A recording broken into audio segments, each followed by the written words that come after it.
$600 million উড়ন্ত দুর্গ, 500 মিলিয়নের আকাশ প্রাসাদ আর এমন কিছু বিমান যেগুলো কেবল বিলাসিতা নয়, এক একটি চলমান যুদ্ধ ঘাঁটি। ভাবুন তো, একজন রাষ্ট্রপ্রধান যখন আকাশে ওড়েন তখন তিনি শুধু ভ্রমণ করেন না, তার সাথে উড়ে যায় একটি দেশের ক্ষমতা, নিরাপত্তা আর প্রযুক্তির সর্বোচ্চ প্রদর্শনী।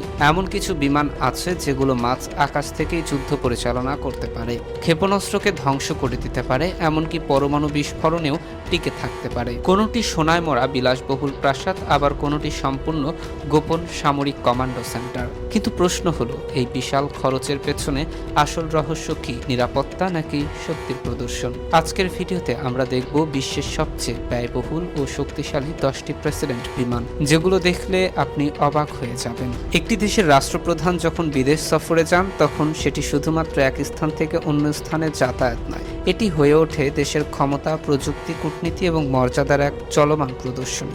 আর এই প্রদর্শনীর সবচেয়ে গুরুত্বপূর্ণ অংশ হল প্রেসিডেন্ট বা প্রধানমন্ত্রীর ব্যবহৃত বিশেষ বিমান। আধুনিক বিশ্বে এই বিমানগুলো কেবল পরিবহনের মাধ্যমে নয়, বরং এগুলো এক একটি উড়ন্ত সদর দপ্তর, যেখান থেকে যে কোনো সময় রাষ্ট্র পরিচালনার সিদ্ধান্ত নেওয়া সম্ভব। এই তালিকার 10 নম্বরে রয়েছে ইন্দোনেশিয়ান ওয়ান, যা বোয়িং বিজনেস জেট 2 মডেলের উপর ভিত্তি করে তৈরি। এটি মূলত বোয়িং 737-800 প্ল্যাটফর্ম হলেও এতে ব্যাপক পরিবর্তন আনা হয়েছে।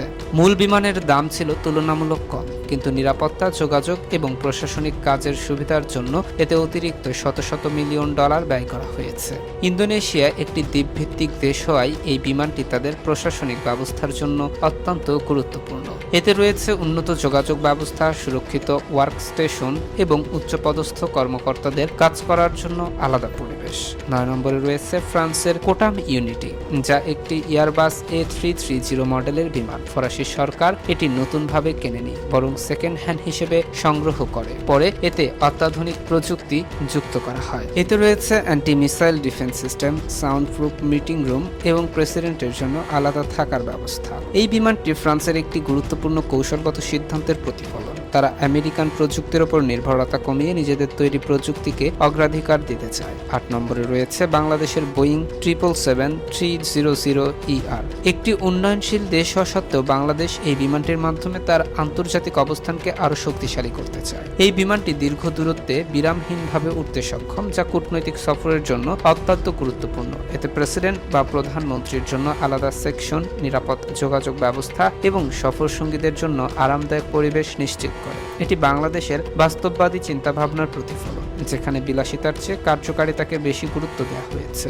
7 নম্বরে রয়েছে জার্মানির কনরাড অ্যাডেনওয়্যার, যা একটি এয়ারবাস A340-313। এই বিমানটি জার্মানির প্রথম চ্যান্সেলরের নামে নামকরণ করা হয়েছে। এতে অতিরিক্ত বিলাসিতা না থাকলেও প্রতিটি অংশে জার্মান ইঞ্জিনিয়ারিং এর নিখুঁত ছাপ রয়েছে। এটি বহুমুখী ব্যবহারের জন্য উপযোগী এবং জার্মান বিমান বাহিনী দ্বারা পরিচালিত হওয়ায় এই নিরাপত্তা সর্বোচ্চ পর্যায়ে। 6 নম্বরে রয়েছে মিশরের বোয়িং 747-8, যা একটি জুম্বো জেট। এটি নিয়ে ব্যাপক বিতর্ক সৃষ্টি হয়েছিল, কারণ অর্থনৈতিক সংকটের মধ্যেও মিশর এই ব্যয়বহুল বিমানটি কিনেছিল। তবে সরকার দাবি করে আঞ্চলিক নেতৃত্ব বজায় রাখতে এবং আন্তর্জাতিক পর্যায়ে শক্ত অবস্থান নিশ্চিত করতে এই ধরনের একটি বিমান অপরিহার্য।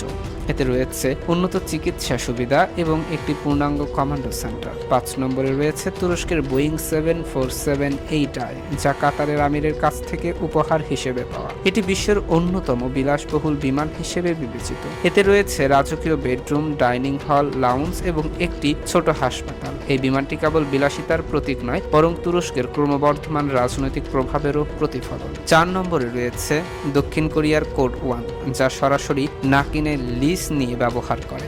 এই কৌশল তাদেরকে নতুন প্রযুক্তির সাথে আপডেট থাকতে সাহায্য করে। এতে রয়েছে anti jamming system, missile defence এবং উচ্চগতির স্যাটেলাইট যোগাযোগ। এটি প্রযুক্তি এবং কৌশলগত পরিকল্পনার এক অসাধারণ উদাহরণ। 3 নম্বরে রয়েছে রাশিয়ার ইলিউশন IL-9630PU, যা প্রেসিডেন্ট ভ্লাদিমির পুতিন ব্যবহার করে। এই বিমানটি রহস্যে ঘেরা এবং এর সম্পূর্ণ তথ্য জনসম্মুখে প্রকাশ করা হয় না। ধারণা করা হয় এটি একটি পূর্ণাঙ্গ উড়ন্ত কমান্ডো সেন্টার, যেখান থেকে পরমাণু যুদ্ধ পরিচালনা করা সম্ভব। এতে রয়েছে সোনার অলঙ্করণ, উন্নত যোগাযোগ ব্যবস্থা এবং মাস আকাশে জ্বালানি নেওয়ার সক্ষমতা। 2 নম্বরে রয়েছে ভারতের এয়ার ইন্ডিয়া 1, যা বোয়িং 777-300 AN-100ER মডেলের। এটি অত্যাধুনিক নিরাপত্তা প্রযুক্তি দিয়ে সজ্জিত, যার মধ্যে রয়েছে মিসাইল ডিফেন্স সিস্টেম। এটি দীর্ঘ দূরত্বে বিরতিহীনভাবে উঠতে পারে এবং ভারতের কূটনৈতিক শক্তির প্রতীক হিসেবে কাজ করে। সবশেষে 1 নম্বরে রয়েছে যুক্তরাষ্ট্রের এয়ারফোর্স ওয়ান। এটি বিশ্বের সবচেয়ে শক্তিশালী এবং উন্নত প্রেসিডেন্ট বিমান হিসেবে পরিচিত। এটি কোনো নির্দিষ্ট বিমানের নাম নয়, বরং এটি একটি কল সাইন। প্রেসিডেন্ট যে বিমানেই থাকুক সেটি এয়ারফোর্স ওয়ান নামে পরিচিত। বর্তমান বোয়িং 747-200B মডেলটি অত্যাধুনিক প্রযুক্তি দিয়ে সজ্জিত, যা ইলেকট্রোম্যাগনেটিক পালস থেকেও সুরক্ষিত। এটি মাঝ আকাশে জ্বালানি নিতে পারে এবং দীর্ঘ সময় আকাশে অবস্থান করতে সক্ষম। এই বিমানগুলো প্রমাণ করে আধুনিক বিশ্বে একটি প্রেসিডেন্ট বিমান কেবল বিলাসবহুল পরিবহন নয়, এটি একটি দেশের ক্ষমতা, প্রযুক্তি, নিরাপত্তা এবং কূটনৈতিক শক্তির প্রতিচ্ছবি। প্রতিটি বিমান নিজ নিজ দেশের ইতিহাস, কৌশল এবং অগ্রগতির গল্প বলে। প্রিয় দর্শক, আজ এ পর্যন্তই। দেখা হবে নতুন আরও একটি গুরুত্বপূর্ণ ভিডিওতে। সে পর্যন্ত সবাই ভালো থাকুন, সুস্থ থাকুন। আল্লাহ হাফেজ। আর আপনি যদি আমার পেজে নতুন হয়ে থাকেন তাহলে অবশ্যই পেজটি ফলো করতে ভুলবেন না।